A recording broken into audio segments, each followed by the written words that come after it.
இடம்பொருள் நேயர்களுக்கு வணக்கம். ஸோ இன்னைக்கு பார்த்தீங்க அப்படின்னா பாக்யலட்சுமி சீரியலில் இந்த ஜெனியை திடீர்னு வில்லி ஆக்குறோம் அப்படின்னு சொல்லிட்டு செய்கிற சம்பவங்கள்லாம் கொஞ்சம் ஒரு மாதிரி நெருடலாக தான் இருக்குது. ஏன் அப்படின்னா ஜெனியுடைய கதாபாத்திரத்தை அவங்களுடைய கேரக்டரைசேஷனை ஆரம்பத்துலேருந்து காமிச்சது ஒன்று. இப்போ ஒரு ட்ராமாவுக்கு பிறகு அவங்களுக்கு சந்தேகம் வருதுங்கிறதெல்லாம் வேறு. ஆனால் அந்த சந்தேகத்தை அவங்க யார் மேலே காட்டுறாங்க, அது ஒரு செடியல் மேலே காட்டினா ஓகே.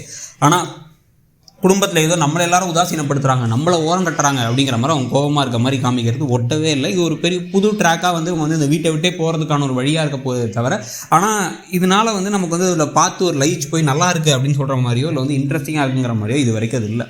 ஸோ அதுலேயும் முக்கியமாக பார்த்திங்க அப்படின்னா இன்றைக்கி என்ன பண்ணுறாங்க அப்படின்னா, எல்லா வேலையுமே பாக்கியா அமிர்தாட்ட தான் சொல்கிறாங்க. நீ சிக்கனை ஊற வச்சுட்டு மேரினேட் பண்ணிட்டு, இன்னொரு பக்கம் காய்கறி நறுக்கிடு, அதுக்கப்புறம் இது இல்லாமல் லிஸ்ட் எழுது, என்னென்ன ஜாமான் வாங்கணும் லிஸ்ட் எழுதுன்னு எல்லாத்தையும் சொல்கிறாங்க. இதில் நடுவில் ஜெனி வேறு நான் செய்யட்டுமா எல்லாத்தையும் கேட்கும்பொழுது வேணாமா நீ எதுக்குங்கிறாங்க. அட்லீஸ்ட் இந்த லிஸ்ட் எழுதுகிற வேலையை வச்சு கொடுத்துருக்கலாம் பாக்கியாவும். அவங்களும் அதையும் கொடுக்கல. உடனே ஒரு கட்டத்துக்கு மேலே கடுப்பாகி, அப்போ என்னால் எதுவுமே செய்ய முடியாதா, ஏன் எனக்கு எதுவுமே கொடுக்க மாட்டீங்கன்னு கோவமாக ஜெனி கேட்ட உடனே சரி ஓகேம்மா அப்படின்னு சொல்லிட்டு உடனே அமிர்தா புரிஞ்சுக்கிட்டு அவங்க ஏதோ கொஞ்சம் வித்தியாசமாக இருக்காங்க. இதை வேணா பண்ணுறீங்களா அதை வேணா பண்ணுறீங்களான்னு உடனே சரி நான் காய்கறி நறுக்கிறேன்னு எடுத்து வராங்க.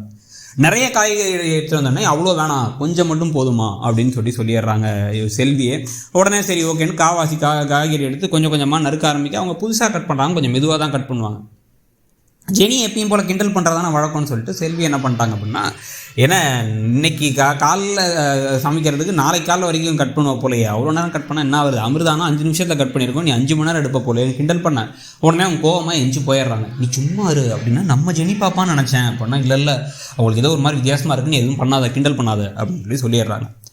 இதுக்கு நடுவில் இங்கே இப்போ என்ன அந்த 2வது பையன் ஏதோ டேரக்டராக இருக்காங்கல்ல, அவன் ஏதோ அவன்கிட்ட ஏதோ ஃபோன் பண்ணி பேசும்போது ரொம்ப நல்ல விஷயம் சந்தோஷம்லாம் இவங்க சொன்னாங்க அப்படின்னு சொல்லிட்டு கமலா ராதியா கிட்ட சொல்லிகிட்டு இருக்கிறத ஈஸ்வரி கேட்டு என்ன நான் யார்கிட்ட ஃபோன் பேசுகிறேன்னு ஒட்டு கேட்டு அதை இங்கே வத்தி வைக்கிறியாங்க, நான் ஒன்றும் அந்த மாதிரி கிடையாது, ஆனால் அவர்கிட்ட ஏதோ குழந்தை பெற்றுக்கன்னு சொன்னீங்க, அப்புறம் என்ன இவங்கள மட்டும் குழந்தை பெற்றுக்க வேணாங்கிறீங்க அப்படின்னா, அது வேறு இது வேறு, என் பிள்ளை நான் சொல்கிறதான் கேட்போம் அப்படின்னா இந்த விஷயத்தில் கேட்க மாட்டார் அப்படின்னு ராதிகா சொல்ல, நீ அதை சொல்ல நீ யார் அப்படின்னா இவங்க வயிற்று தான் குழந்தை இருக்குது, அவங்க தான் ஒய்ஃப் அப்படின்றது, அவள் தான் பொண்டாட்டி அப்படின்னு சொன்ன உடனே அந்த பேச்செலாம் இங்கே பேசாத, வேற யார்ட்டையா போய் பேசு, என்ன திமிரு அவனுக்கு அப்படின்னு மாற்றி வாய் தகராறு ஆகிடுச்சு கமலாவுக்கும் ஈஸ்வரிக்கும்.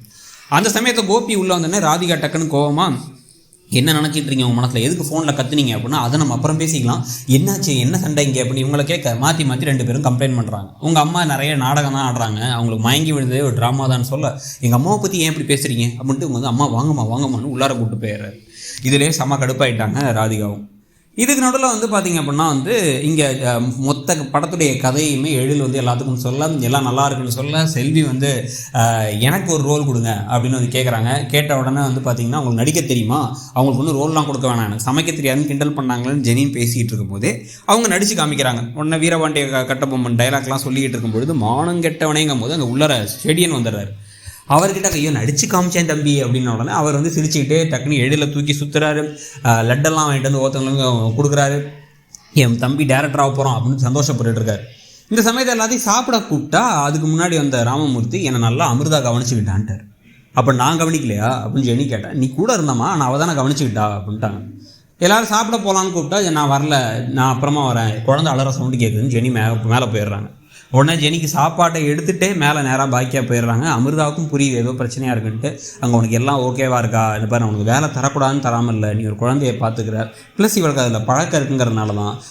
அதே மாதிரி ஒவ்வொருத்தங்களுக்கும் ஒரு வேலை இருக்குது, நீ இப்போ ஏதாச்சும் மேனேஜ்மெண்ட்டில் இஷ்யூ, எனக்கு ஒரு கம்பெனிக்கு ஏதோ ஃபைல் பண்ணணும், ஃபார்ம் ஃபில் பண்ணணும், ஒன்றரை நிற்க போகிறேன், இந்த மாதிரி விஷயத்தை தான் அவள்கிட்ட போகிறேன், நீ எதுவும் தப்பாக நினைக்காதுன்னு சொல்லிகிட்டு இருக்காங்க. சொல்லிவிட்டு செடியன்ட்ட குழந்தையும் ஒய்ஃபையும் கவனிச்சுக்கோ, ஃபோன்லாம் தேவையெல்லாம் பேசிகிட்டு இருக்காது, ஆஃபீஸ் ஃபோன்லாம் இங்கே அப்படின்னு அட்வைஸ் பண்ணிட்டு கிளம்பி வந்துடுறாங்க பாக்கியாவும். ஆனால் ஜெனி இன்னமும் கம்ப்ளீட்டாக சரி ஆகலை.